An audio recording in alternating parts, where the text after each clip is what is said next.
Bom dia. Vamos aqui para digamos assim, uma terceira aula, mas só as duas últimas têm assuntos com coisas novas, né? A outra era mais uma discussão sobre a disciplina, a primeira. E hoje, no final dessa aula, eu vou apresentar para vocês a AVA. Vocês vão ver que vai ser tranquila para vocês que estão assistindo, no máximo vão pegar mais alguma coisa. E eu vou dar uma semana para vocês entregarem, tá? Então, vocês vão ver que é tempo suficiente, tranquilo. Bom dia, Josias. Então, vamos lá. Eu vou aqui permitindo quem for entrando, mas eu vou começar por uns slides para a gente discutir todos os assuntos dessa VA. É uma discussão que a gente vai fazer, digamos assim, tocando em alguns pontos, aqueles que eu acho que são importantes assim para se ter uma compreensão melhor, mas tem pontos que eu não mostro e que vocês que forem especificamente mexer neles, vocês podem levantar, ir na internet, olhar no livro, tá? Então, assim, eu espero também que a atividade virtual vocês tenham conseguido fazer com tranquilidade, né? Eu vi que já foram todas corrigidas. Então, assim, qualquer coisa estamos aqui. Então, vamos falar hoje na aula, vamos dar um resumão do que vocês vão fazer nessa primeira parte da disciplina. E no final eu mostro para vocês a VA e fico também aqui um pouco para perguntas, tá? Então, vamos começar aqui com a abertura de tela que eu vou fazer. E qualquer coisa vocês podem interromper. Não sei aqui quem é que está usando o computador e poderia me ajudar a coordenar a entrada de pessoas aqui. Não sei se Jessicléia que entrou primeiro, se Vladimir. Vladimir eu acho que até saiu, não foi? Não sei, Jessicléia, se você quer ficar com essa função de ir no computador e ir clicando em quem pedir para entrar, ou se algum outro de vocês. Mas senão a gente começa, qualquer coisa eu vou e volto. Deixa eu ver aqui o que ela disse.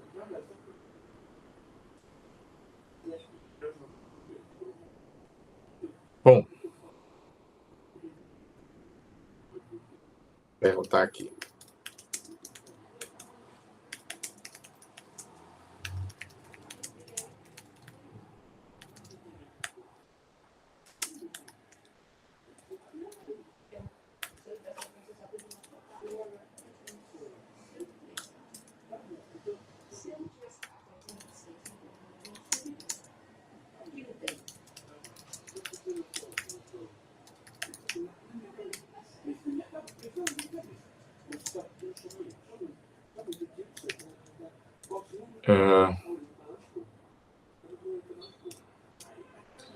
E aí, se alguém aqui quiser, tudo bem, senão a gente fica só comigo aqui, tá? Esse apoio aí de ajudar na coordenação, a entrada dos colegas de vocês, mas para quem tem computador é mais fácil, né? Para quem está assistindo de um computador. Mas fiquem tranquilos aí, tranquilas. Hudson, vou passar para você. Hudson vai me ajudar aqui a coordenar, tá? Vou colocar como coordenador. Então, de vez em quando, vai aparecer aí, Hudson. Vai aparecer aí uns pop-ups na tela pedindo para entrar, você pode ir permitindo. Vamos lá, então. Obrigado aí, Hudson. Vamos lá, então, para a nossa discussão de hoje, que ela é importante, porque ela vai ajudar vocês a lembrarem aí o que é que se tem que fazer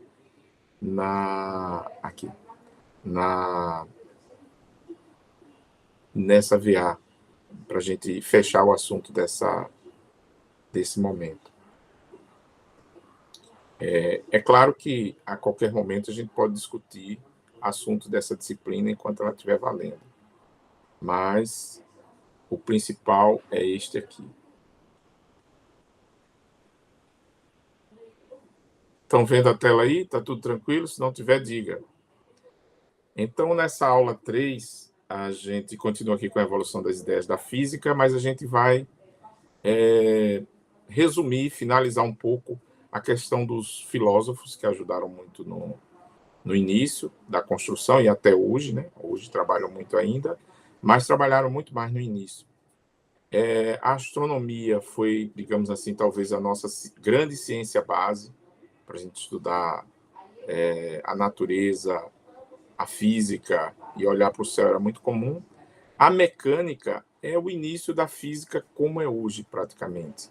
E muitos modelos que a gente usa hoje, até em coisas diferentes como eletricidade, tem muito a ver com o início na mecânica. Então, a mecânica deu origem a muita forma de a gente pensar a física. E não é à toa que até a mais moderna, por exemplo, ou uma das mais modernas, que é a mecânica quântica, a gente chama de mecânica quântica, né? E, por fim, a termodinâmica, para a gente fechar isso aqui, essa base. Então, esses são os 4 assuntos, né? E aí, vamos com os filósofos, porque vai ser a última vez em que a gente vai focar neles. Então, por isso que eu estou dando essa ênfase aqui. Vamos para aqueles filósofos que se aproximaram mais da física. Tem muitos, viu? Eu estou botando aí uma linha do tempo que vai de antes de 600 anos antes de Cristo até em torno de 200 anos antes de Cristo, dá uns 400 anos. Tem muitos filósofos aí nesse meio. Mas, assim, o que marca mais as nossas ideias aí com a física são esses que eu botei aí. E vejam que tem um aí que está no centro, né, de tudo. Vocês sabem quem está no centro aí, né? É esse que teve nome já de jogador aqui no Brasil, tem jogador com o nome dele, que é Sócrates. E não é à toa dele estar no centro. Mas ele não foi o primeiro. Antes de Tales de Mileto, pode ser que tenha alguém, mas normalmente a gente se reporta a Tales de Mileto como o primeiro que deixou algo que se aproveitou melhor, mais facilmente.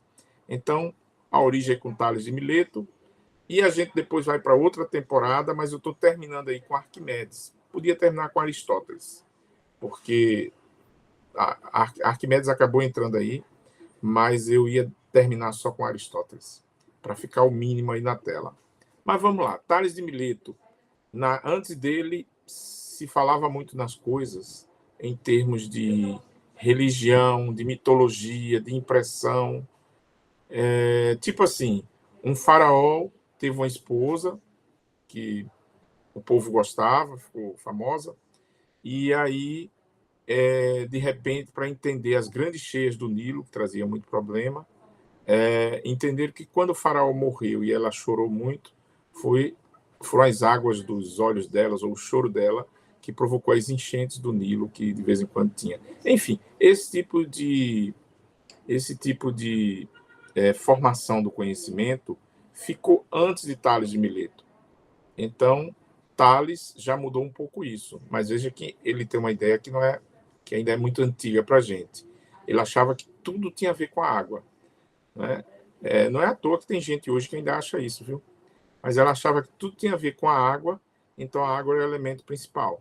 Depois tem aí, enfim, quem levanta os 4 elementos: fogo, água, ar e terra, tipo assim, você só tem esses 4 puros. O restante é mistura disso, algo do gênero. Mas, entre vários que tiveram aí antes de Sócrates, são chamados os pré-socráticos. Agora vocês sabem por que existe esse termo muito usado de pré-socráticos. São todos aqueles filósofos, ou a filosofia que veio antes de Sócrates. E então Sócrates tem um lugar central na filosofia. Tem os pré-socráticos e os pós-socráticos. E aí eu coloquei como o socrático o próprio Sócrates e Platão. Platão foi o principal estudante de Sócrates. Sócrates tinha uma coisa interessante, é que ele não permitia aos alunos deles escreverem, nem, acho que lerem, mas não na aula de discussão dele. Então, assim, ele privava um pouco os estudantes da escrita. E, na época, a escrita era uma tecnologia formidável, hoje nem se fala. Então, assim, já imaginou se eu privasse vocês da escrita e da leitura? Mas Sócrates foi esse grande professor e filósofo, né, que fez isso. Ele dizia que quando você estava aprendendo uma coisa e você ia ensinar ou você ia defender cientificamente, na época não se chamava, talvez se chamasse ciência, ia defender que o conhecimento era daquela forma, você não lesse nada, nem você escrevesse, você falasse tudo de cabeça e você iria mostrar isso no debate. Era o seu debate com alguém que discordasse ou não, que ia tornar essa ideia muito forte. E que você não deixasse isso num papel, papiro, não sei exatamente o que ele usava na época, já era grego dos próximos de Cristo, então talvez usasse algum material mais moderno, mas você não deveria escrever, porque a letra no papel, a palavra no papel, ele via como uma palavra que esfria, que é morta e que não se defende. Então, se você escrevia lá uma explicação sobre um fenômeno e depois de escrito, essa fala sua, ela ficava sem defesa, fria e não podia falar de novo ou contra-argumentar, então ele dizia que isso não servia. E isso era só um amparo para a memória. Mas você não precisava ter isso na memória da letra, você podia ter isso na sua cabeça.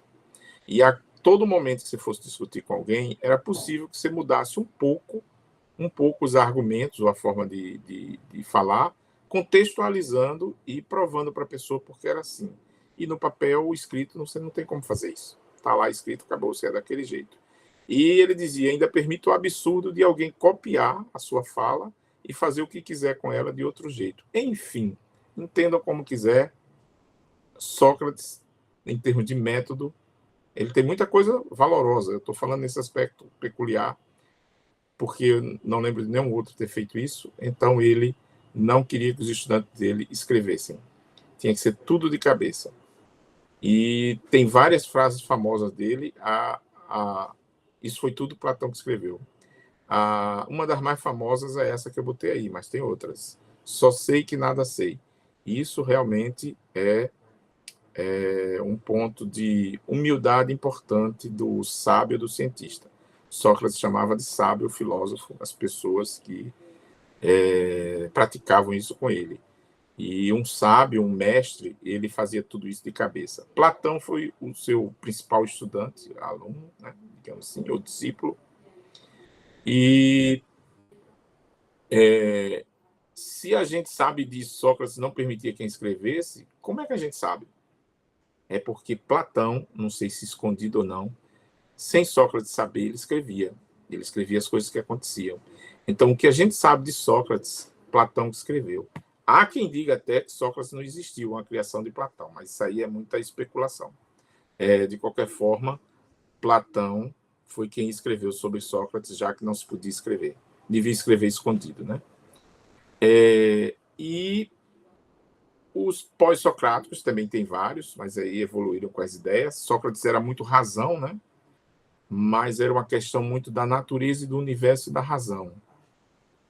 E aí vieram os pós-socráticos, acho que o mais importante para a gente é Aristóteles, e tem muita coisa de Aristóteles que a gente pode ver, mas Aristóteles tinha um lema geral, que ele dizia assim, as coisas tendem ao seu estado natural. A natureza gosta das coisas de uma certa forma, num certo estado, num certo lugar. Então, se você for alterar isso, você tem que ter motor, fazer força. E ao fazer força no sentido de provocar essa mudança. E depois a natureza vai tender a voltar para lá de novo, para onde ela gosta, não adianta. Por exemplo, ele dizia, o lugar normal das coisas que tem peso é na terra. Então, se você tentar botar em cima, ela vai querer cair. Então, tudo quer ficar embaixo. Então, assim, ele adotava isso como um princípio, E isso acabava, digamos assim, funcionando muito bem, porque realmente, já que você não sabia exatamente porque a natureza está fazendo aquilo, mas se parecia aquilo um lugar natural ou de preferência da natureza, aquilo sempre acontecia. Então, isso já era um lema interessante, né? E tinha também o efeito do motor, coisa assim, do tipo, se você... As coisas querem ficar como estão, como a natureza deixa. Por exemplo, uma cadeira, ela fica lá parada. Se você quiser que ela se mova, você tem que ser o motor e você empurra a cadeira. Quando você para de empurrar, ela para também, porque o estado natural dela não é ficar se movimentando como se fosse um fantasma, entende? O que seria um fantasma que seria estranho para a gente. Então ela para. Parou de empurrar, ela para. Só que alguns vinham contra-argumentar, e essa discussão é boa, do tipo, mas eu empurrei uma cadeira e ela continuou ainda um tempinho se movimentando, mesmo quando eu não estava pegando nela. Aí veio outro conceito de que aquele impulso que você dava, tem até um nomezinho que eles usavam para isso, ele continuava como se fosse uma substância na cadeira, como se fosse uma característica transmitida, e ela ia perdendo um pouco aquilo que você passou para ela, mas continuava obedecendo o estado natural das coisas. Tá? Então, essas ideias aí de Aristóteles foram muito boas depois para a gente, a partir delas, evoluir. Arquimedes já é muito mais prático. Vejam que eu resolvi botar aí o nome mais ou menos dos lugares onde essas pessoas estavam, né? Às vezes eu gosto de fazer isso para ajudar vocês a pensarem um pouco de como foram essas coisas aconteceram. Veja que Mileto é lá na região, lá da Turquia, uma região que, enfim, é ali é como se fosse a ponte do mundo, da Ásia para a Europa, e já mudou de religião, enfim, muita coisa nasceu ali. Mas, assim, Sócrates era praticamente da Grécia, era da Grécia, mas era de um lugar próximo de Atenas, que a gente considera Atenas, chamado Alópece, e Platão era de Atenas. Então, Aristóteles era vizinho à Grécia, era da Macedônia, e Arquimedes aí já estava ali vindo mais para o lado da França, da Espanha, de Portugal, que é a Itália. Então, o mundo de Roma já estava chegando ali. Mas também já eram 200 anos antes de Cristo, né? Essas coisas já estavam acontecendo. Então, tá aí, pré-socráticos, o próprio Sócrates com seu principal estudante e os pós-socráticos. Tem vários, eu não botei isso, só botei esse. Depois, o que foi que veio? Faltando 200 anos para Cristo, foi que veio... não, desculpa aí, me permita ainda aqui rapidamente falar quem é que não estava ali, né? Quem não estava ali? Tales de Mileto, Anaximandro, também de Mileto. Mileto é um lugar, viu, lá na Turquia. A gente chama Tales de Mileto porque ele era desse lugar. Anaximandro também era de lá, tá aí. Pitágoras na ordem aí. Parmênides de Eleia, era o lugar de onde ele era, de Eleia, assim que chamava o pessoal. Heráclito de Éfeso e Demócrito de Abdera. Então veja que sempre se refere ao lugar de onde eles eram. Enfim. Sócrates tem o seu nome na filosofia, eu acho que para sempre, né? Enfim, importantíssimo. E o que ele gostava era dessa troca de ideias. Não escrevam, troca ideia. Não escrevam, troca ideia, tá? E Platão inventou de escrever escondido, suponho, e aí a gente só sabe disso porque Platão escreveu. O quadro da filosofia e da ciência no mundo mais famoso é esse de Rafael. E aí vocês têm muitos aí socráticos e pré-socráticos, enfim, mas essas questões que eu coloquei aí de verdade e sabedoria. Então, assim, a sabedoria não era só uma coisa da religião, era que fosse a verdade. Testar por reflexão, né? O diálogo, enfim. Ter consciência das coisas, não legar isso a um religioso, hoje em dia a gente diria um padre, a um pastor, não. É ter autoconsciência dessas coisas, né? E valorizar dessa forma. Conhecimento, a verdade, a investigação, a rejeição a crenças. Imagine que numa época dessa, rejeitar a crença não era algo fácil, né? E, enfim, troca de ideias. E ele pregava aí menos riqueza, menos fama, menos poder. Tá? Ciência é isso. Por isso que eles parecem um pouco simples aí, né? Mas depois disso, ó, depois desse momento aqui, que era isso que eu queria fazer de cara, daqui, 200 anos antes de Cristo, para um pouco adiante, aconteceu isso. Essa slide poderia ser um slide escuro, porque aconteceu uma época de escuridão. Dos pós-socráticos para cá, o mundo passou mais de 1000 anos um pouco na escuridão. Só lembrando que Cristo foi morto porque tinha ideias mais avançadas de sociedade, de pessoas, de comunidade, né? E a Idade Média durou em torno de 1000 anos, que completou essa fase. Eu brinquei e pintei um peixe, porque apesar de tudo isso, é a época do peixe, é a época de Cristo, nós ainda estamos nela, mas foi nela que a gente passou aí a escuridão na ciência, de mais de 1000 anos. Muita gente foi para a forca, enfim, queimada e tal. Não foi fácil, né? E, enfim, tem toda uma questão que eu não vou discutir mais para não me alongar. Mas aí, pulando aquela época toda de escuridão, veja que eu pulei de 200 anos antes de Cristo, lá com Arquimedes, tiveram outros, né? Para pegar a Era de Cristo até terminar a Idade Média, para aqui, na Idade Moderna, digamos assim, finalmente a turma vem começar a pensar um pouco mais de novo em ciência de forma mais livre. Um dos nomes desses filósofos que eu destaco aqui é o inglês Bacon, Francis Bacon. Então, ele, mais ou menos no mesmo... Galileu se aproveitou um pouco e junto na época, eles não trabalharam juntos, mas assim, mais ou menos na mesma época, Galileu veio um pouquinho depois, eles desenvolveram a metodologia científica, eu posso dizer isso. Bacon da forma mais teórica e Galileu da forma mais prática. Então, você traçar uma hipótese sobre uma coisa que você está vendo ou que você acha que vai ver, investigar, experimentar e depois você testar de novo na sua hipótese, isso são coisas que não existiam antes, não era possível. Imagine se a igreja ia permitir isso, né? Então, assim, Francis Bacon, Galileu aproveitou. Filósofo importante. Outro, Descartes. Eu não sei se vocês têm ideia de onde René Descartes está aí na nossa história. É desse jeito mesmo em francês, viu? Tem um acento agudo no E, mas lê-se E, René e Descartes. Esqueço os S's aí em francês, praticamente. Então, René Descartes, até hoje a gente fala nele. Muitas vezes vocês, quando querem dizer que alguma coisa está muito assim, não está pensando no todo, aí vocês dizem, isso é muito cartesiano, né? E é verdade. Porque, além dele propor que você fizesse uma análise minuciosa das coisas, quando tivesse difícil, você separasse em partes.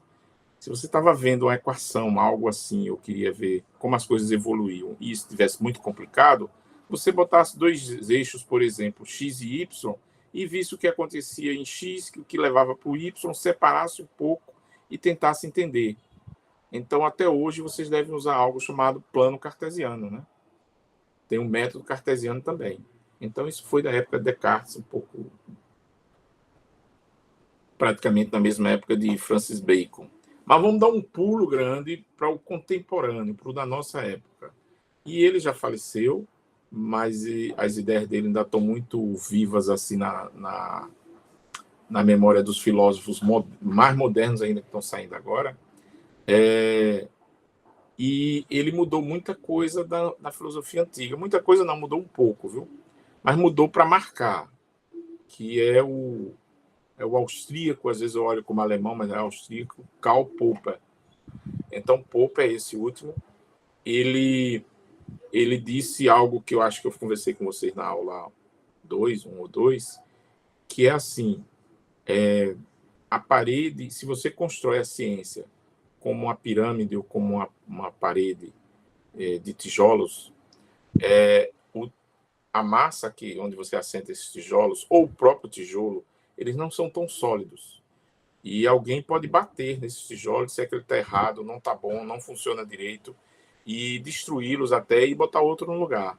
E vem outro e pode tirar aquele do lugar também. Então, a parede da ciência ela está em constante construção e reconstrução, mas normalmente ela não é reconstruída do zero. Pode ser também, é permitido.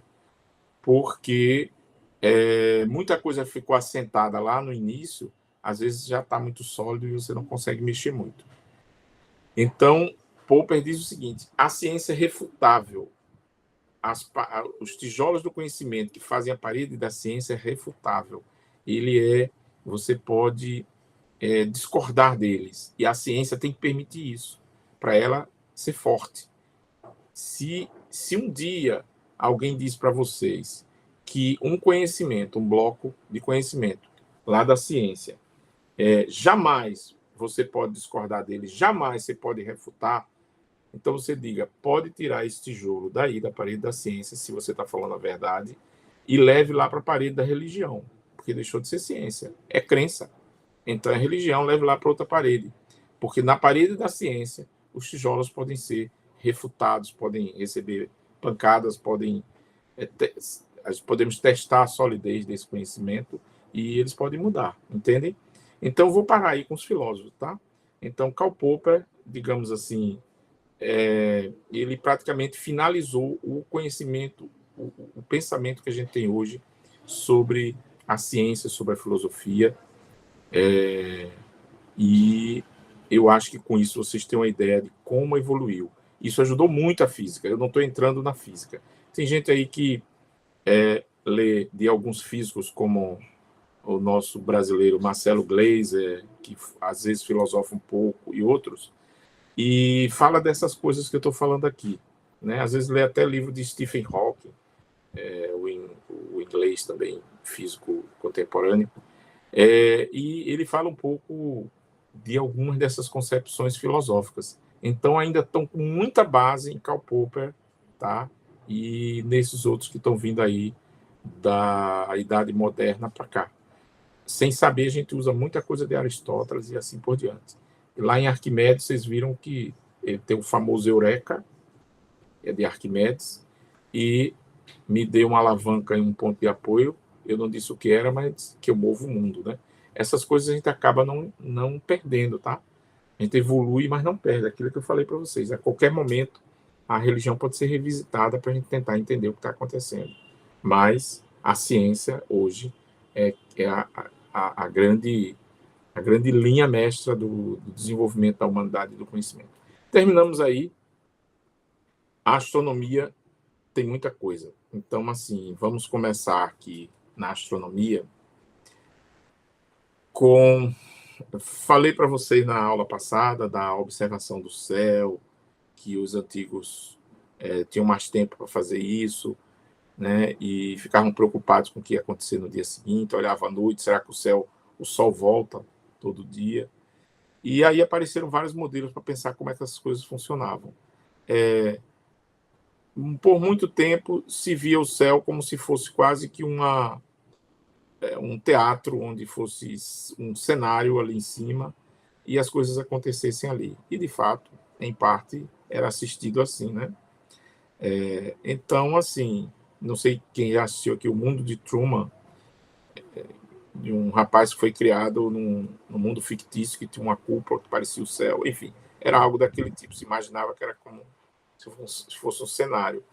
E muito, e como a Terra parecia paradinha e tudo se movia ao redor dela, então difícil alguém vir com a ideia lá no início de que a Terra era que se movia e outras coisas é que ficavam paradas, que pareciam se mover. Então, o geocentrismo dominou o início da astronomia, como era de se esperar, e aí, principalmente na Grécia Antiga, onde as ideias da ciência estavam começando a surgir, mas ainda era geocêntrica. Ptolomeu é um desses nomes famosos aí, dessa época. E a igreja, lembra do peixe que eu desenhei lá? A igreja pegou essas coisas ali na cauda do peixe e trouxe, tá? E continuou com isso. E como ela foi uma das responsáveis pelos mais de 1000 anos de escuridão, digamos assim, da ciência no mundo, ela segurou os livros que discordavam. Ela tinha grandes bibliotecas e as pessoas não tinham acesso. E aí ela segurou essa ideia. Aí agora revisite Karl Popper e pense o seguinte: quem hoje, assim, digamos assim, quem é mais forte hoje no desenvolvimento do ser humano? Não sei. A gente sempre precisa da igreja, a gente precisa de paz de espírito e tudo mais. Mas, assim, o grande desenvolvimento que a gente tem, como o sonho da humanidade de querer voar, desde Ícaro, e hoje conseguir voar, e coisas do gênero, vocês terem aulas à distância, como estão tendo aqui comigo hoje, esse sonho de poder, como se fosse estar telepresente, isso é proporcionado pela ciência, que ajudou a desenvolver tecnologias para chegar nisso. Então, assim, se a ciência é refutável, se é algo que a gente pode ir lá e mexer com ela, mas veja, como Karl Popper disse, ela se torna mais forte por isso. Porque, veja, a igreja parou nesse mapa azul aí da esquerda. E depois ela teve que se explicar depois como é que algumas coisas aconteciam e não pareciam com esse mapa azul. Entende? Então, assim, foi difícil para ela. Já a ciência não. A ciência corre atrás do novo, do que ela viu que não estava funcionando. Então, esse tijolo que você pode mexer, que você pode moldar, que você pode tirar, que você pode repor, essa parede, ela permite que a gente evolua dessa forma. Então, a gente evoluiu daquilo que veio antes e que depois a igreja segurou por mais de 1000 anos, que é essa aí, da esquerda, e a gente evoluiu para essa da direita, o heliocentrismo, né? Então, aí junto veio Copérnico, Galileu, o Kepler, Isaac Newton, enfim, e assim por diante. Agora, não é fácil, sabe? A gente, só voltando aqui, a gente. Como é que a gente saiu dessa esquerda para a direita? Só a esquerda já é difícil, mas a direita é muito mais. E como saiu se a gente não tinha foguete, né? O Sputnik nunca tinha ido ao espaço e tal. Não é fácil.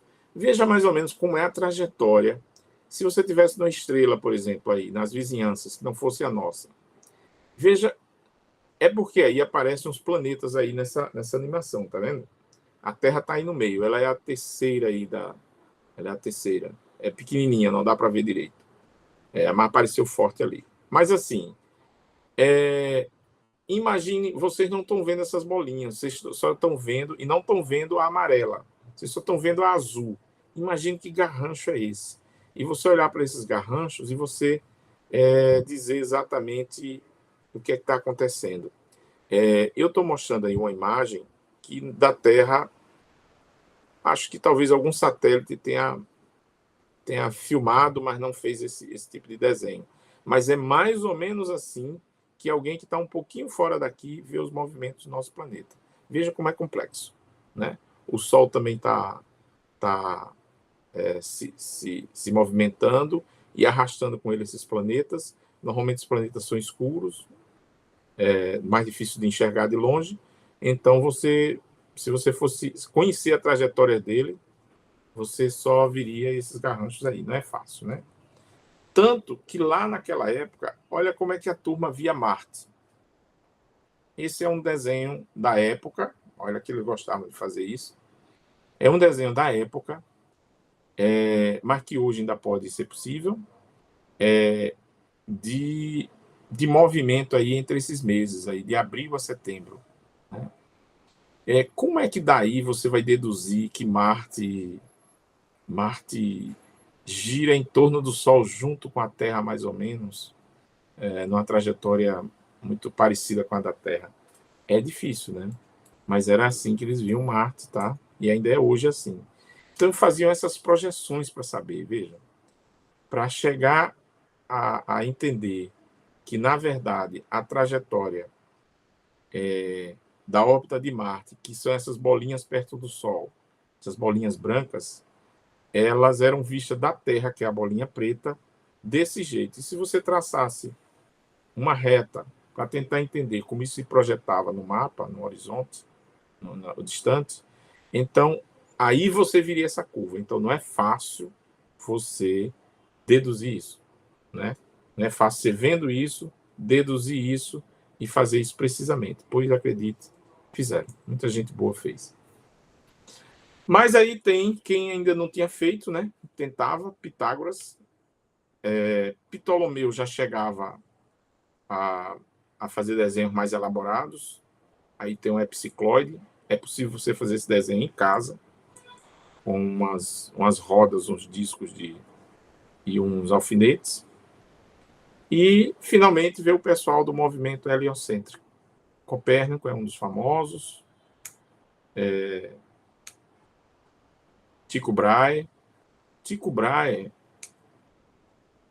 Brahe foi naquela época, além de ser rico e ter equipamentos bons, ele foi o astrônomo mais famoso de observação, né? Então, assim, Tycho Brahe foi a pessoa que também deu a mão. Ele era rico, deu a mão a um cientista pobre que era Kepler, tá? Então, Kepler morou um tempo aí no castelo dele. Ele tinha castelo, observatório e outras coisas mais. E já que estou falando em Kepler aqui, eu acho que eu botei H demais nesse nome Kepler, né? Depois eu conserto. Então, assim, Kepler, baseado nas observações de Tycho Brahe, ele chegou a ver que, de fato, as órbitas dos planetas não são bem circulares, são próximas. Eu exagerei aqui, como muitos exageram, só para mostrar que elas são elípticas. E, portanto, o Sol não está no centro da elipse, o Sol está num dos focos. A elipse tem 2 focos, e aí o Sol está num deles. Então, isso era uma coisa que não se tinha certeza. Então, importante aí que Kepler já tinha esses dados de Tycho Brahe e ele firmou que isso era verdadeiro, né? E a outra coisa que ele tirou desses dados importantes é o seguinte, é que, como ela é elíptica, as áreas que ela vai varrendo, se você fosse dividir em fatias de bolo, e você quisesse que as pessoas comessem a mesma quantidade de bolo, você, você teria que partir do foco desse bolo, faça um bolo elíptico, e vai dar a todo mundo a mesma quantidade de gramas do bolo. Você teria que partir o bolo desse jeito aí, sabe? Porque senão iria mais pedaços para um, iria mais bolo para um do que outro. Mas se você dividir desse jeito, não. Vai ter uma fatia bem gordinha, mais pequena, que vai ter a quantidade de bolo, de grama, da mesma fatia alongadona, mais estreita. Então, ele percebeu que os planetas varrem áreas iguais dessas em tempos iguais. Por isso que, quando ele chega perto do Sol, aí as áreas têm a sua aresta, seu perímetro mais esticado onde o planeta passa. Como o perímetro é mais esticado, para ele varrer no mesmo tempo, ele dá uma carreira naquelas gordinhas ali, tá? Porque ele tem que varrer no mesmo tempo aquela distânciazinha de completar a área. E nas mais esticadas, ele vai mais devagar porque é bem pequenininha a aresta, digamos assim, o perímetro, desculpe, onde ele percorre lá na fatia esticada. Então ele pode passar com menor velocidade. Na verdade, isso tem a ver com outra lei da física que ainda não estava aí, tá? Conservação de momento angular e tal, depois a gente vê, podemos discutir em outro momento, mas assim, ele ainda não fazia isso, né? Não veio com ele ainda esse tempo de ver isso, mas ele já tinha essa constatação dos dados de Tycho Brahe. E na terceira, ele percebeu que entre um planeta e outro, que tinha órbitas de raios diferentes, esse raio que eu desenhei aí foi para entender, mas na verdade essa o raio médio, tá? Eu não botei o raio médio, porque essas órbitas elas são praticamente circulares. É que eu estou exagerando aí. E aí, esse raio aí é um raio médio que não faz muita diferença. Mas como eu desenhei aí elíptico, oval, então ficou um raio esticado. Não é bem o que representa o raio médio aí.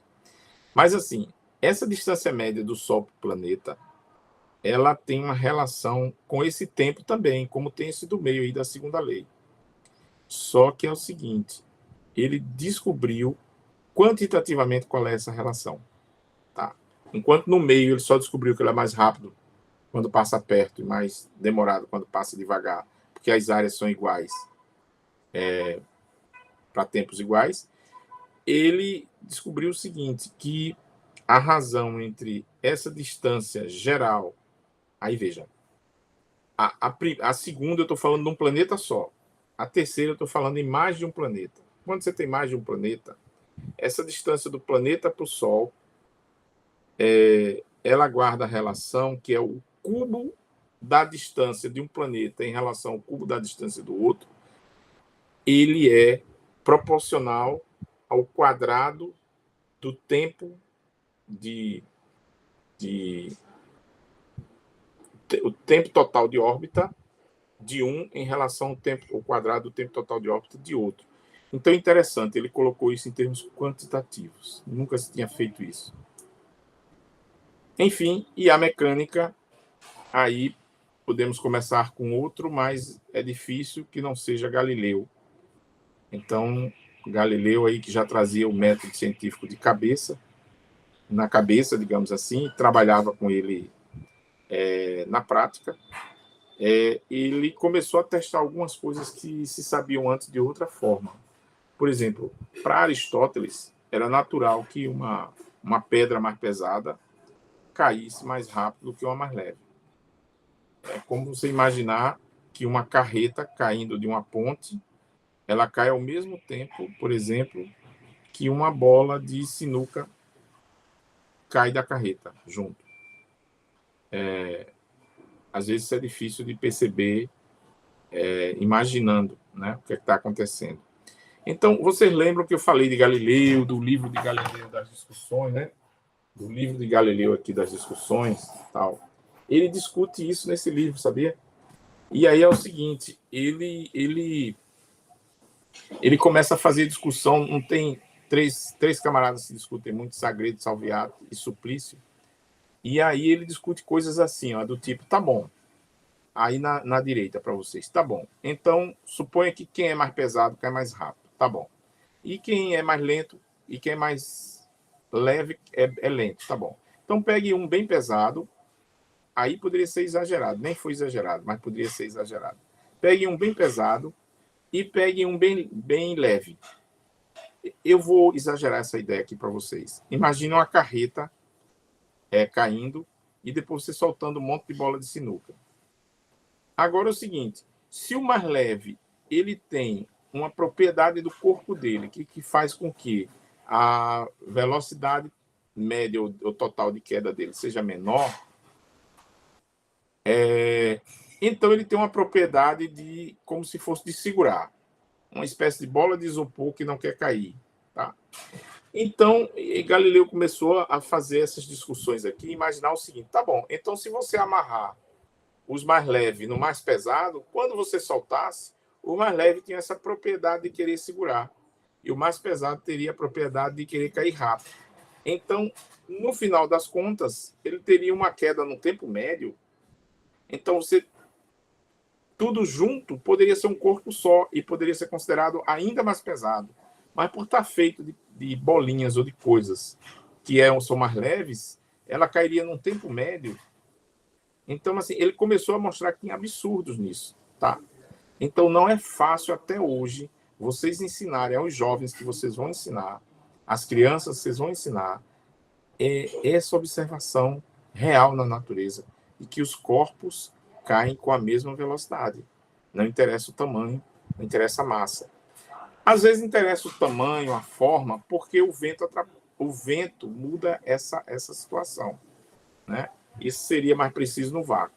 Mas, assim, no geral, se você não tiver objetos planadores, você ainda vai ver que isso acontece, né? O famoso experimento de você soltar uma coisa sólida, como uma batata, ou seja lá o que for, batata não para não estragar aí o alimento, mas você soltar uma coisa coesa e que não seja tão leve, e você soltar uma folha de papel ao mesmo tempo.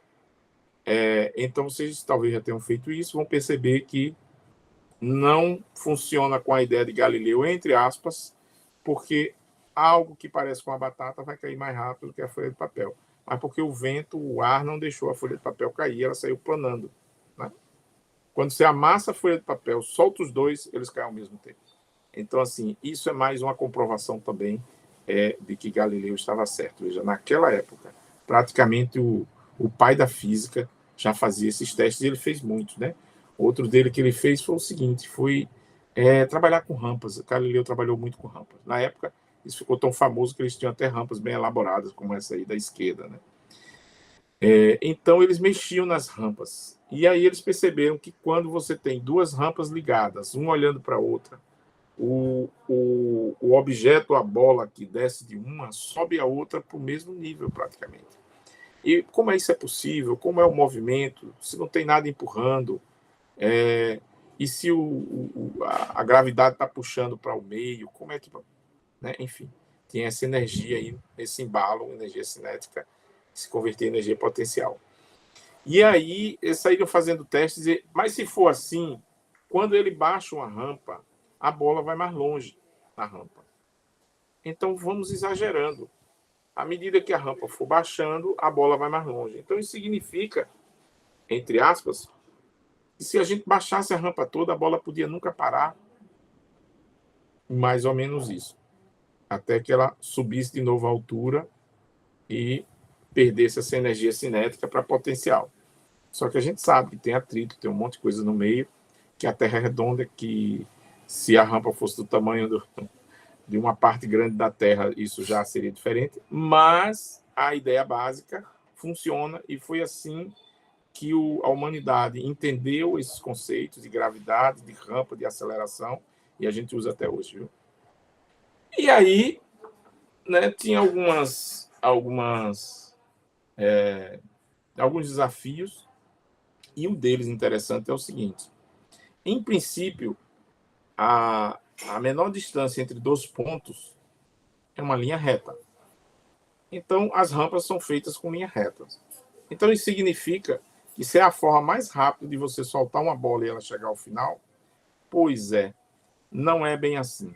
Aí vocês estão vendo 5 tipos de rampas, uma feita com linha reta, outra feita com a parábola, outra feita com a cicloide, com o círculo, com a parte do círculo, um setor de círculo, outra feita com a cicloide e outra feita com polinômio de sexto grau.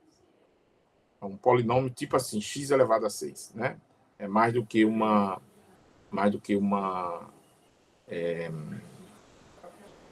parábola, né? Enfim, que a parábola é algo com x elevado ao quadrado, né? Mas aí está indo com x elevado a 6 essa última. Então, como é que ela cai mais rápido? Vocês acham aí? Eu acho que o Odson está coordenando aí para mim. Quem responde aí, em qual deles ela cai mais rápido, Odson, aí nas perguntas, nos comentários? Eu não estou vendo, não. Vocês têm ideia de onde ela cai mais rápido?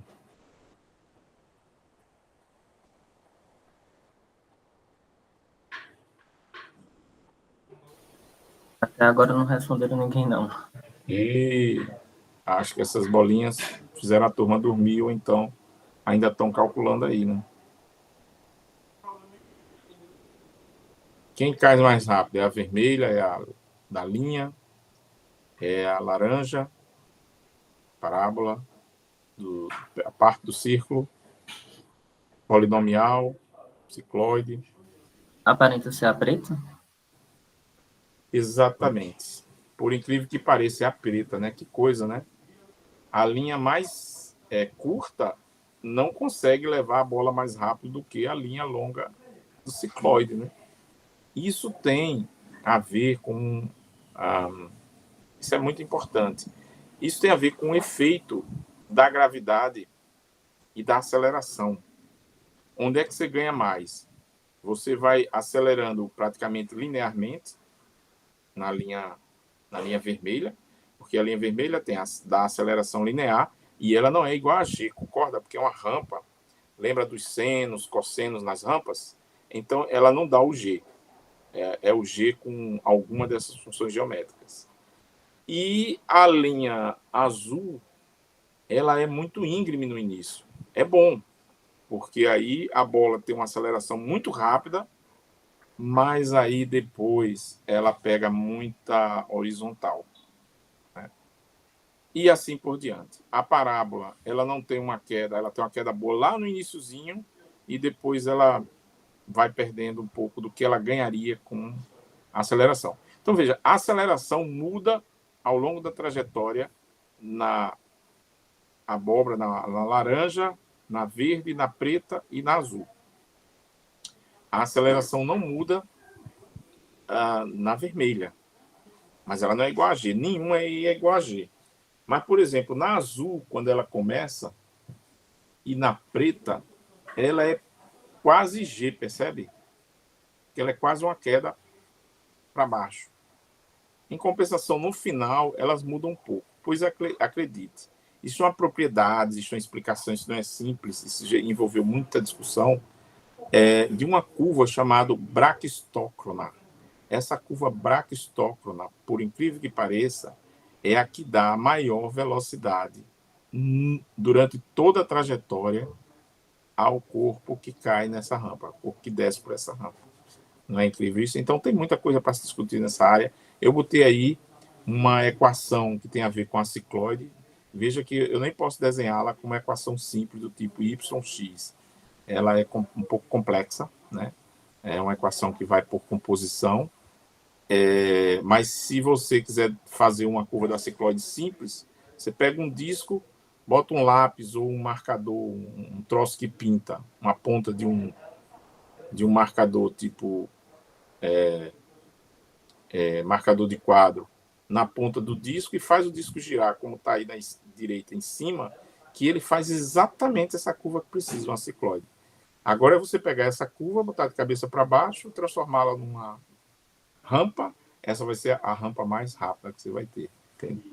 Tudo bem. É importante para vocês saberem que a mecânica discutiu muita coisa, que a gente não vai discutir aqui. Vocês podem botar isso no trabalho de vocês. Vamos aqui para Newton. Newton é esse nome que às vezes surge como o mais importante da física para muita gente, né? Porque essa base que ele criou serviu para várias outras áreas da ciência e ele deu assim longa vida física, né? Até o início do século passado. Então, lei da inércia já era uma coisa que vinha sendo discutido desde a época de Aristóteles. Lembra da cadeira que o cara empurra? Aí ele diz, a cadeira não se movimenta por si só, ela não tem ação em si própria. Então, tem que ter um efeito motor. O efeito motor era a gente que chegava e empurrava a cadeira.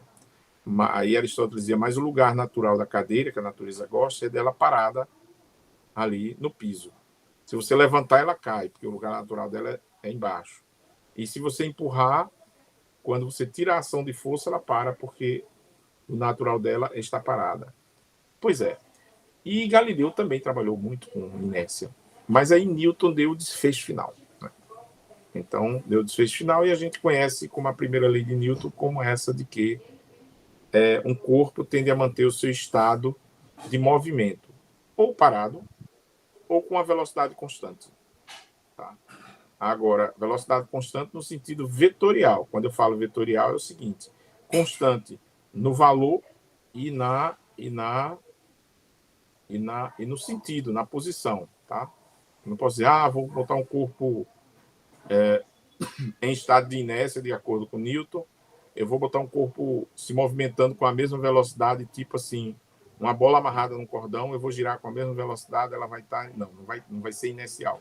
Vai ter aceleração centrípeta e outras, porque a velocidade dela pode não estar mudando de valor, como é que se diz, escalar, mas o vetor dela está o tempo todo mudando de direção, não é não é, portanto, um movimento inercial e está tendo uma forçação. Se você cortar o cordão, aí a bola vai partir com aquela velocidade, digamos assim, escalar e vetorial no mesmo valor, na mesma direção. Aí ela passa você passa a perceber o efeito de inércia dela. E, enfim, e é por isso que quando você está num ônibus ou num carro e ele faz uma curva, inercialmente você gostaria de estar, mesmo que a velocidade do carro não esteja mudando, você gostaria de estar na mesma direção do movimento, que tem a ver com a velocidade, e por não estar, você se sente pressionado na lateral do carro, porque você queria sair pela lateral para poder continuar sem mudar de posição, sem mudar de direção, sem mudar do valor da velocidade. Qualquer mudança dessa altera aí o estado de inércia. Então, inércia é ou está parado, ou está em movimento com a velocidade imutável, tá? Nos dois sentidos, vetorial, escalar. E a segunda lei é a que mais a gente usa, né?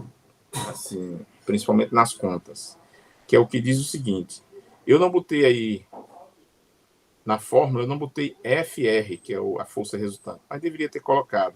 Porque o que Newton diz, na verdade, é o seguinte: a soma das forças resultantes que agem sobre algum corpo ela é proporcional à aceleração que esse corpo adquire. Então, se tiver força demais sobre um corpo, mas ela estiver em direções contrárias, e na soma a força resultante der zero, a aceleração vai ser zero. E assim,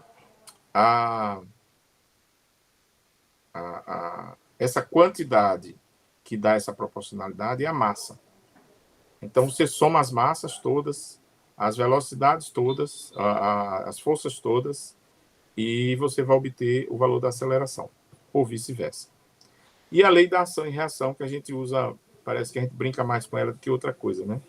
Ou usa nas lutas de boxe para dizer que falar da ação e reação, ou usa até quando tem um xingamento, uma brincadeira, problemas com namorada, vai ter lei da reação, vai ter o bate e volta. Mas a lei da ação e reação acontece o tempo todo, né? No espaço, quando os astronautas estão trabalhando, eles têm muito cuidado com isso, tanto com a lei da inércia quanto da ação e reação. Qualquer toquinho afasta eles da nave, coisas assim, né? E aí, nessa ilustração, eu ia colocar Newton com porque, assim, além desses conceitos, Newton também desenvolveu a matemática apropriada para isso, que é o cálculo diferencial integral. Só que aí teve outro cientista que também desenvolveu na mesma época, é o Leibniz, mas Newton, dizem que fizeram isso de forma independente, tanto que a notação que Newton usa é diferente da de Leibniz. E Newton usou isso com a intenção de resolver as questões da física. Ele acabou abrindo toda uma área da matemática. Uma das mais importantes áreas da matemática pura é os conceitos, os cálculos e as aplicações de derivada integral e assim por diante. E Newton esteve na criação disso. Então, ele é mais importante do que, talvez até do que esse ponto da física.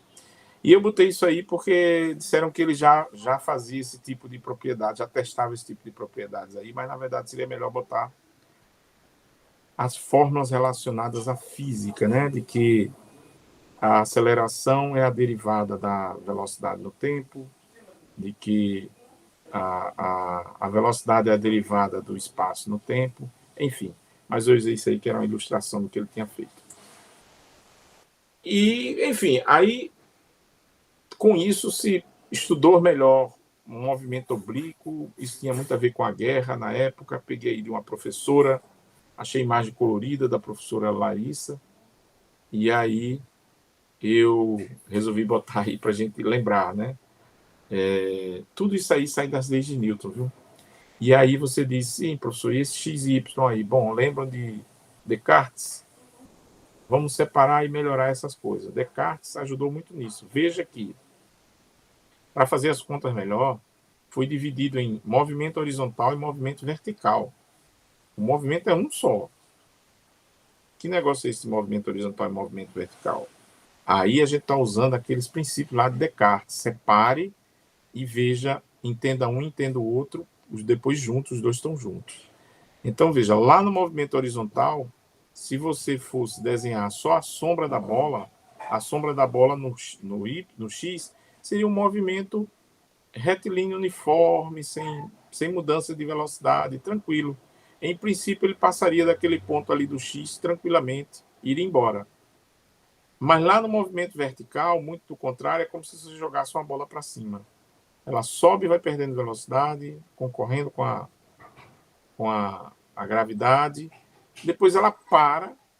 Difícil imaginar que uma bola que está no movimento, ela tem, entre aspas, velocidade zero em algum momento. Não é que ela pare nesse sentido. Ela tem velocidade zero.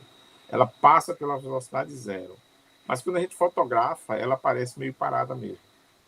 Porque a aceleração aí está competindo com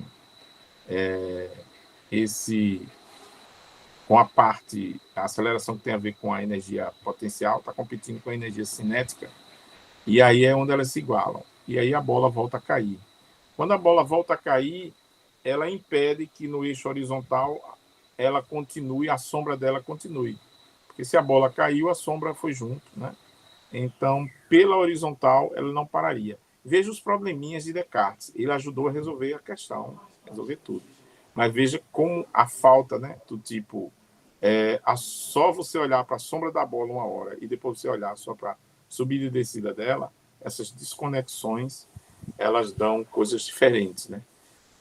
Enfim, é por isso que existe uma brincadeira, eu espero que alguém que seja economista não fique chateado, mas dizem o seguinte, que às vezes se estuda economia de tal forma, de forma muito, como é que se diz, positivista, sei lá o que, não é positivista, é de forma muito cartesiana, vamos mudar aqui, cartesiana, na universidade, e, e às vezes o economista se comporta com o seguinte, você não deveria dar a ele a função de resolver um problema da sociedade ou algo do tipo assim.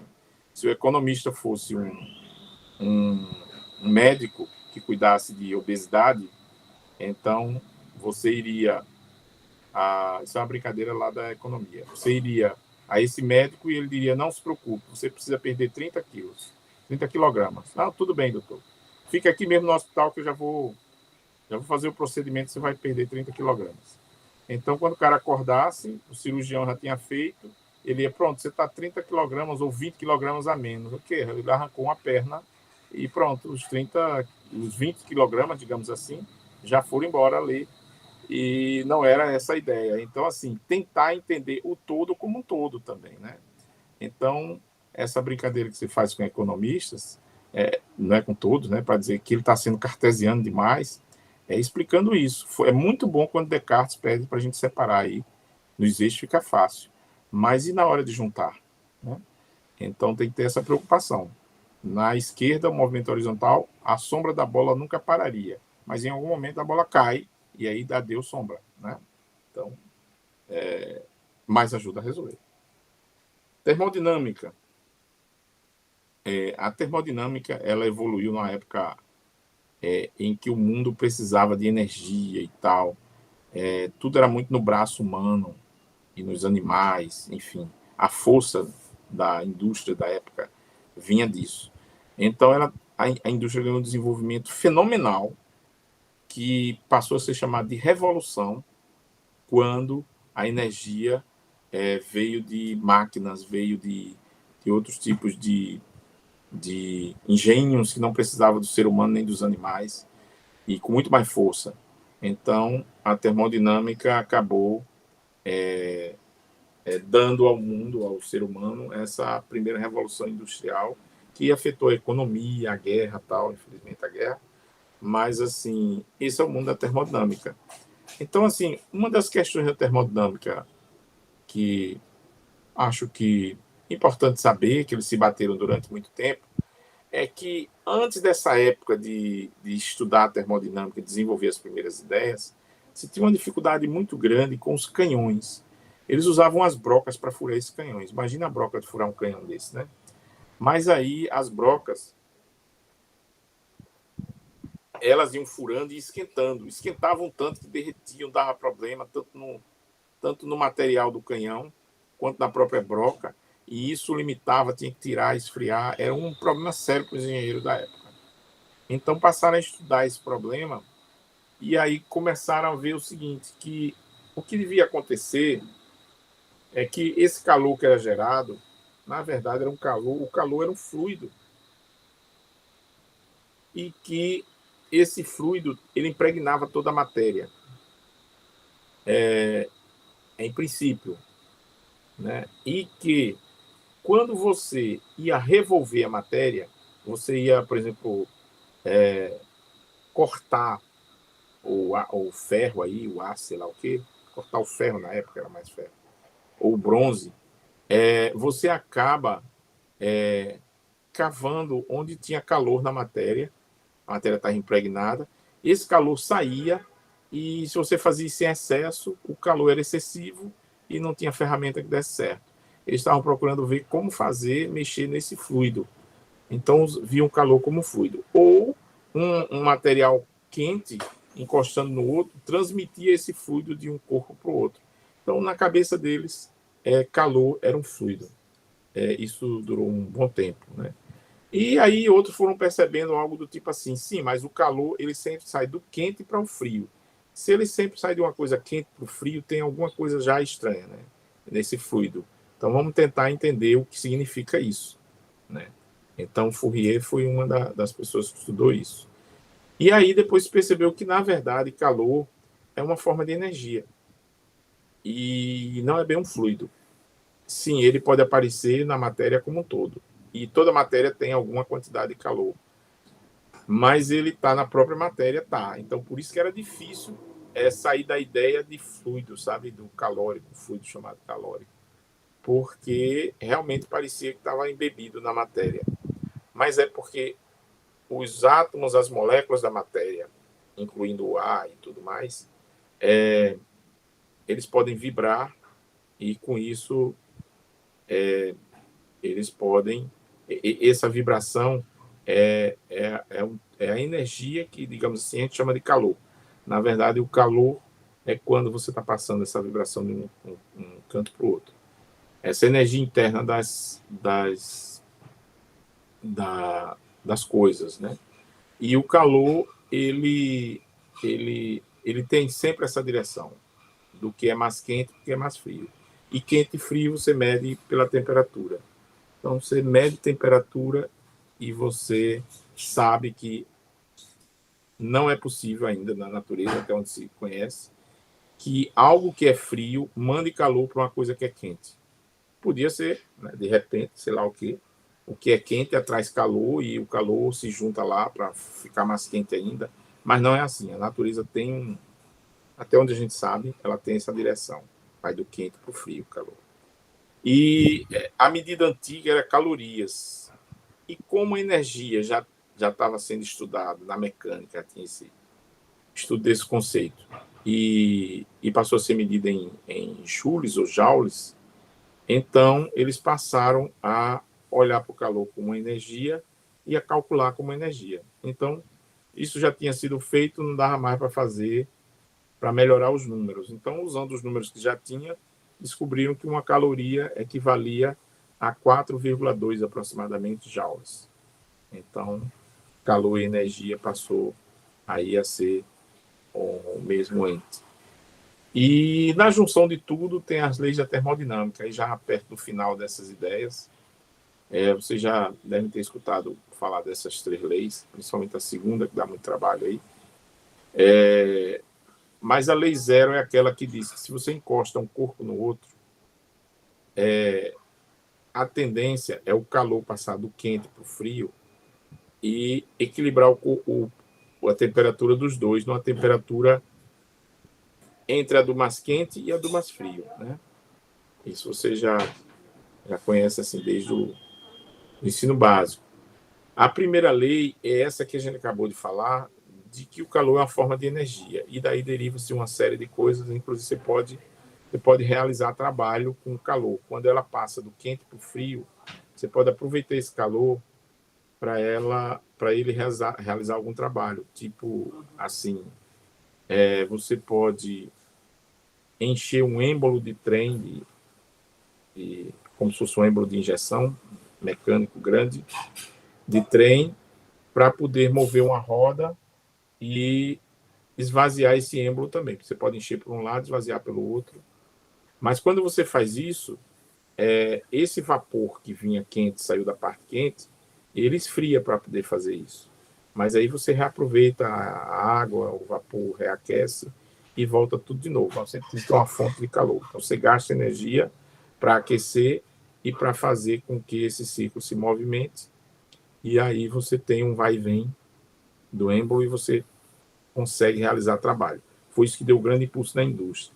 A terceira lei da termodinâmica se refere à entropia. A entropia tem um pouco a ver com a informação ou com o grau de liberdade das partículas, com os estados que elas ocupam. Então, a entropia, se o sistema for isolado, a entropia ela nunca baixa, sabe?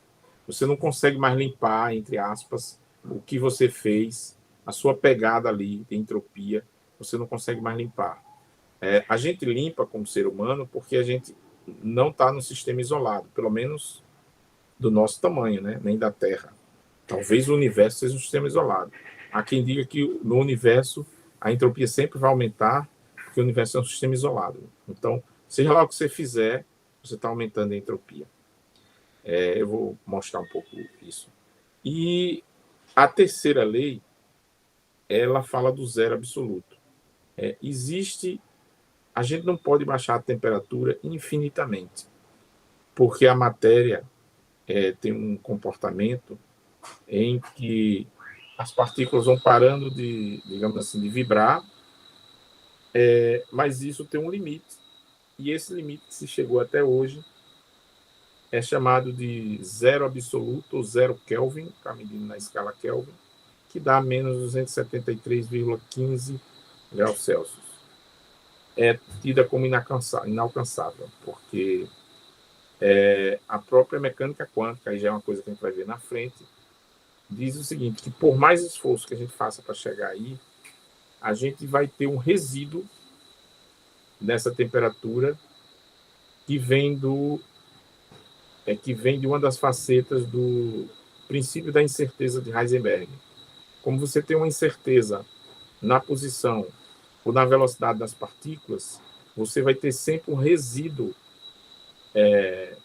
de movimento, digamos assim, um resíduo de informação em que você não vai conseguir zerar a temperatura. Zerar significa chegar a um valor do zero absoluto, né, que a gente chama, que é esse valor que está aí. Aqui tem um exemplo lá da segunda lei, uma máquina térmica daquela de trem que eu falei, movimentando o pistão, que movimenta as rodas. Veja que tem uma fonte de calor, sai vapor, que vai entrar numa fonte de refrigeração ali, com ar ou com água, para refrigerar, e fechar um ciclo de vapor que faz a máquina movimentar. Uma coisa que observaram, e um dos famosos dessa época é Carnot, que bolou aí uma forma de você fazer uma máquina ideal dessa, é que toda vez que o calor sai da fonte quente, ele vai procurar fria, e não o inverso, sair da fria para quente. A gente já viu isso. Aí você aproveita que ele está saindo de uma fonte quente indo para uma fonte fria, faz ele mexer alguma coisa, e faz essa coisa realizar um trabalho. Mexer já está realizando trabalho, mas, enfim, realizar um trabalho prático, digamos assim. Só que a ideia é que a gente descobriu que calor é energia, então você poderia transformar todo o calor nesse trabalho, seria uma maravilha, né?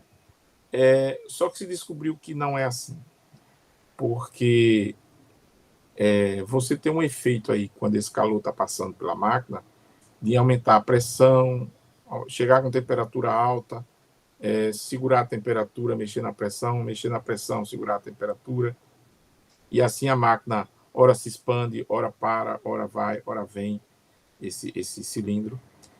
como outras máquinas também faz outros efeitos. Você vai estar sempre perdendo uma quantidade de calor, que não está aí representada, que fica nas partes das máquinas ou em outras coisas assim, ou que vai para o espaço. E esse calor está ligado lá à entropia, lembra? Está ligado à entropia. Você está mexendo na organização dos estados das coisas. Você está bagunçando um pouco as informações e os estados. Então, assim, esse ciclo que vocês estão vendo aí no gráfico da esquerda acima, ele representa o que Carnot coloca como sendo o ciclo ideal. Se você não quer gastar nada para nenhum lugar do espaço, nem para as máquinas, você teria que fazer a pressão e o volume, por exemplo, dessa massa aí de ar quente, obedecer a essas curvas. São as curvas, essas curvas saem das funções termodinâmicas do gás ideal, onde você tem uma relação entre pressão, temperatura e volume. Então, por exemplo, pressão e volume. Se você obedecesse essas curvas, a gente tem equações para essas curvas, tá? Não são. Então, se você obedecesse essas curvas, você poderia chegar a converter toda a energia do calor, digamos assim, em trabalho. Só que isso na prática é praticamente impossível. Tem gente que faz outras figuras aí. Supõe aí que nesse gráfico você faz um quadrado, mantém a pressão constante, consegui segurar a pressão, mudei o volume, fiz isso, fiz aquilo. Ou então estou fazendo uma curva próxima ao que Carnot pediu, mas você não faz igual, porque tem muitos problemas de ordem prática e de engenharia. Então, assim, se não tem esse ciclo, você está perdendo energia para o outro lado. Isso significa o seguinte: no caso de uma máquina, o contrário dessa, o ar-condicionado, digamos assim, ele esfria o seu quarto, mas ele perde mais energia, digamos, do que esfria, porque uma parte disso não volta mais e não serve para esfriar o quarto. Tá? Então, assim, ninguém consegue fazer esse gráfico aí de Carnot na prática. A gente faz outras linhas aí, porque a máquina não permite. A gente falou em entropia, então vocês têm ideia desse conceito, né? Entropia é uma coisa que está ligada a você ter mais liberdade de acessar estados e tudo mais. E depois Boltzmann e outros descobriram que quando você conta esses estados do tipo assim, quando está tudo organizado ali num cristal, suponha, e depois você destrói o cristal, as partículas do cristal ganham liberdade de ir para outros lugares que antes estavam presas, não podiam. Então você conta esses estados de liberdade que ele tem e a entropia é o logaritmo do número desses estados. Então tem uma ligação. Então, assim, ela também tem uma direção no sistema fechado, no universo. Ela sempre aumenta no geral. Por exemplo, se você tem no quintal de casa um monte de tijolos, você pode organizar esse tijolo num cantinho. Depois de muitos anos fora de casa, é bem possível que você chegue e eles estejam meio desarrumados, por várias razões. Mas é um estado natural das coisas isso acontecer. Isso é aumento de entropia. A arruma de tijolos ficou um pouco desarrumada depois de um tempo. Agora, o que essa lei da entropia diz no universo é o seguinte: você, em princípio, jamais vai deixar um monte de tijolo jogado no quintal de casa, viaja, passa muitos anos fora, e quando você chegar, sem ninguém ter mexido, sem nada ter mexido, tem um arruma de tijolos arrumadinho ali no canto. Então, assim, esta seta de organizar sozinho não parece que não funciona no universo. Ele é mais fácil desarrumar, arrumar não. Entende? Então, assim, a entropia sempre aumenta, a bagunça, entre aspas, sempre aumenta. Então, em casa, quando você tiver, sem querer chamar de bagunça alguma coisa, você diz que é a entropia da casa, tá? É mais fácil, às vezes eu digo isso em casa para aliviar as coisas. Não, a entropia está aumentando um pouco, tal. Então não precisa chamar de bagunça, que é um termo agressivo. Bom, e esse zero absoluto seriam as partículas todas paradinhas assim. Você não tem isso, né? Em lugar nenhum.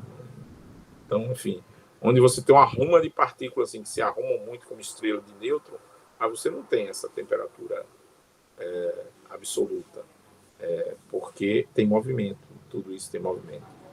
Então não teria como parar completamente. Eu não botei aqui uma coisa mais ilustrativa sobre a física estatística aqui por final, mas assim, a física estatística é muito importante. Ela passa daqueles conceitos de átomos e partículas, você estuda como é que uma se movimenta, faz isso para o conjunto todo somando e você vai ver que propriedade sai dali. Então, assim, quando você tem poucas, acontece algo mais ou menos como esse gráfico da esquerda. Você sente que tem um efeito, mas ele não é muito contundente. Quando você tem muitas partículas, você vai ver o pico daquela propriedade que você via para uma, você vai ver o pico para a massa toda. É tipo assim, quando você põe uma panela para aquecer um pouco, não sei se vocês sabiam, a gente faz muito café com 100 graus Celsius, né?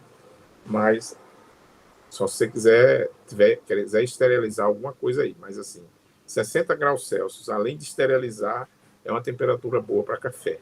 Precisa ser a 100, para deixar o café, às vezes, até astringente. Mas assim, quando você aquece a água a 60 graus, saiba que tem ali porções de moléculas, digamos, ou moléculas, que se você pudesse medir o efeito dela na temperatura, seria de 100 graus, talvez. Tem umas até que já estão saindo com 60 graus, tem umas já evaporando por causa disso. E tem umas ali que ainda estão ali por 30, ainda querendo aquecer. Mas se você tiver muitas moléculas dessas, como é o caso, você tem uma panela inteira, aí o efeito que você tem é o da temperatura desse pico. É uma gaussiana, digamos assim, da soma dos efeitos das várias, digamos assim, bolinhas ou partículas ou moléculas que você tem agitadas ali. Então, assim, a física estatística ela vai do individual ao coletivo. E quanto mais você tiver no coletivo, mais pronunciada é aquela propriedade termodinâmica ou outra propriedade da matéria. Então, a física estatística se desenvolveu principalmente na termodinâmica. Então, ela anda junto com a termodinâmica. E aí, muita coisa que Boltzmann, Gibbs e outros elaboraram para a termodinâmica veio da física estatística. Eu vou parar por aqui, né, para que a gente já possa ir liberando vocês, né? Então, deixa eu voltar aqui para o nosso. Então, antes de voltar aqui, eu vou fazer assim. Antes de voltar aqui, deixa eu mostrar para vocês o que é que a gente vai ter hoje. Eu não liberei ainda a prova, tá aqui, ó. Vocês estão vendo aí? Odson, vocês estão enxergando aí, Odson? Vamos sim. Tá aqui a nossa página, né? E a aula passada tá aqui, viu? Parece que alguém perguntou, ela já estava lá desde o segundo dia depois da aula, o primeiro dia. E aqui está uma VA para vocês fazerem, tá? Então, assim, ela está aqui ainda não liberada. Eu vou liberar ela aqui no ambiente, eu libero assim. Eu peço para fazer, ativar a edição.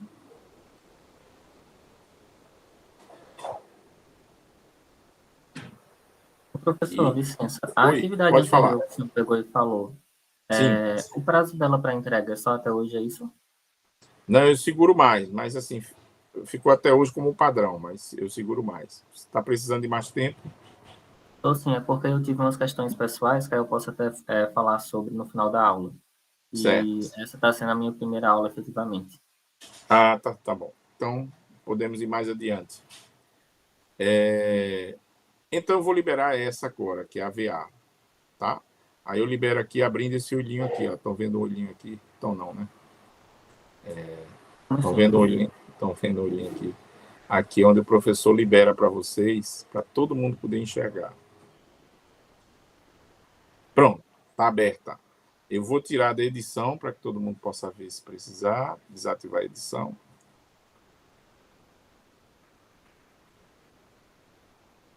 Tá demorado um pouquinho aqui, mas foi. Pronto. Tá aqui. Quando vocês abrirem, vocês já vão ver assim, né? Quando vocês abrirem...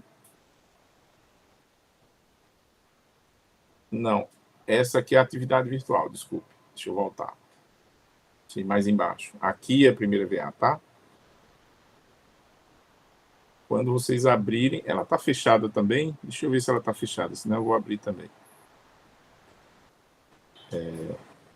Deixa eu mostrar logo e eu vou ver se ela está fechada, senão eu abro também. Então tá aqui. Eita, deixa eu consertar aqui. É escolha. Escolha uma das áreas para a sua avaliação. Filosofia e ciência. Filosofia junto com ciência.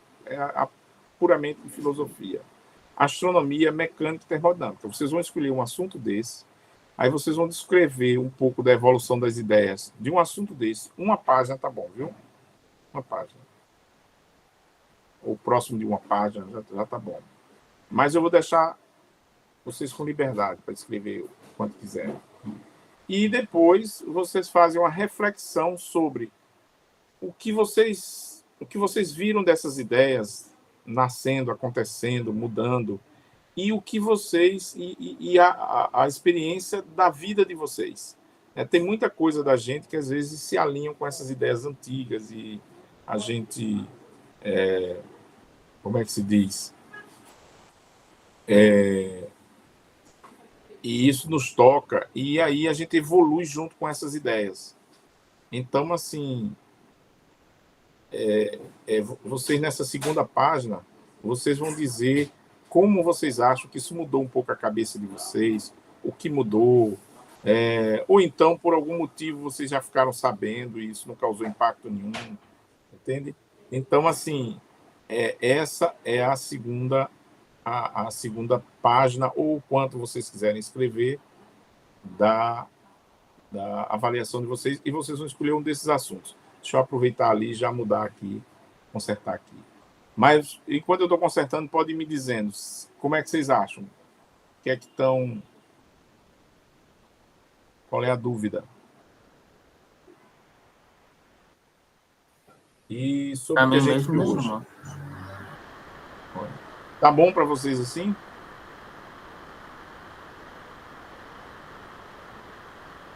Por mim, sim. Não sei os demais.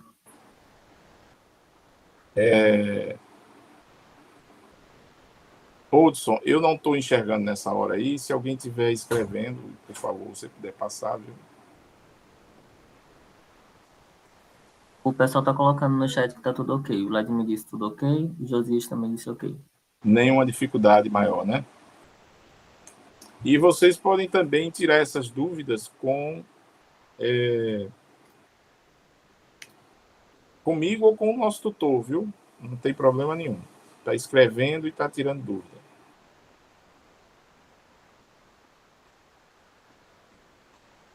Pronto, eu acho que agora vocês vão enxergar. Deixa eu ver aqui.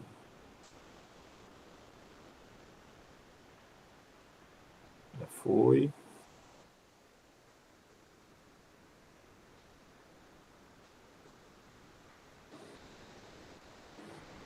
Aqui demora um pouco. Foi. Vou desativar. Desativou. Vamos olhar para a disciplina como um todo. Isso aqui eu não tinha corrigido, né?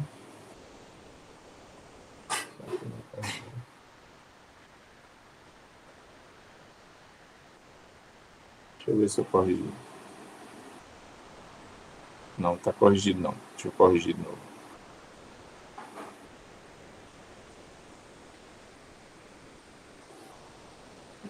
Mas aí vejam que tem...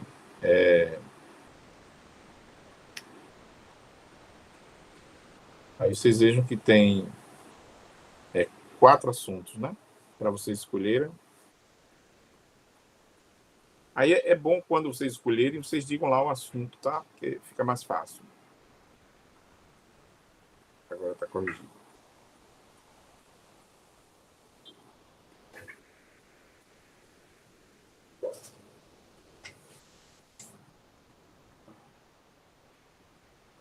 Pronto.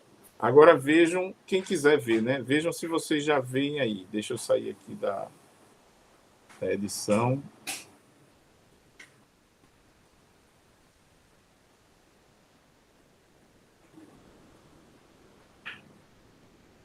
Vejam se vocês já veem aí AVA.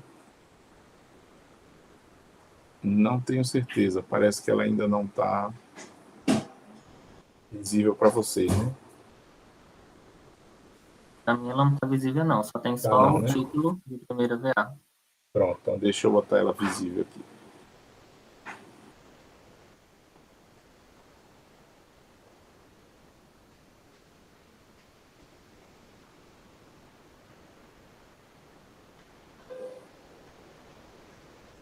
Mostrar, tem um olhinho ali, tá? Pronto, acho que agora vai.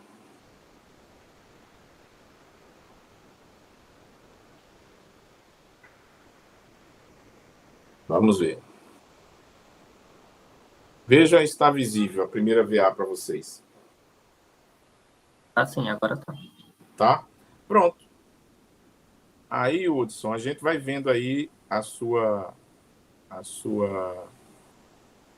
atividade virtual e vai vendo a sua VA, viu? Tempo aí que der para fazer. Tá certo? Tá, ok. Mas eu suponho que não ficou muito apertado para vocês, não, né? Deixa eu voltar aqui para o meu. Deixa eu voltar aqui para a nossa tela. Eu suponho que não ficou muito apertado para vocês, não, né? Como é que tá aí? Deixa eu ver aqui nos comentários.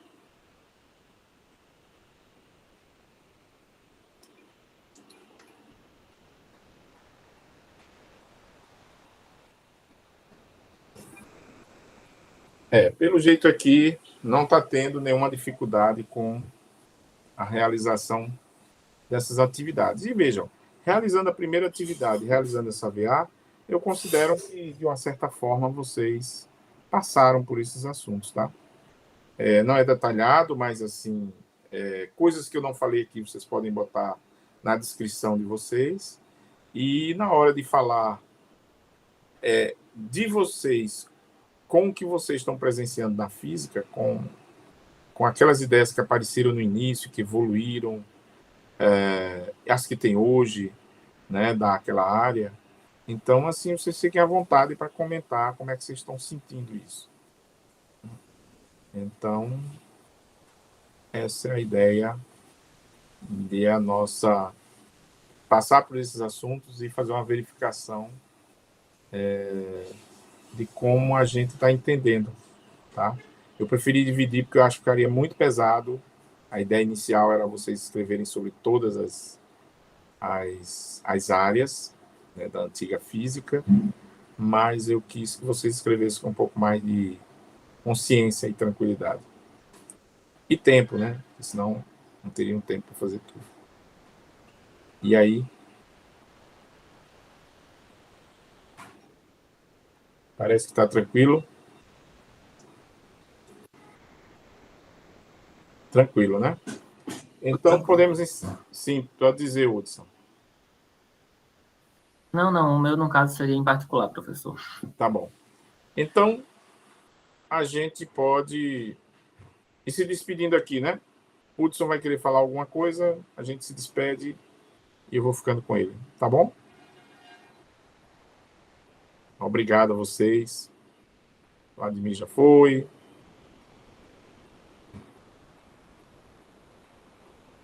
Roberto e Jessicléa. Jessicléa tá por aí? Eu vou parar a gravação, viu? Estou sim, professor. Aí, Jessicléa, foi isso. Não sei se você tem assim alguma dúvida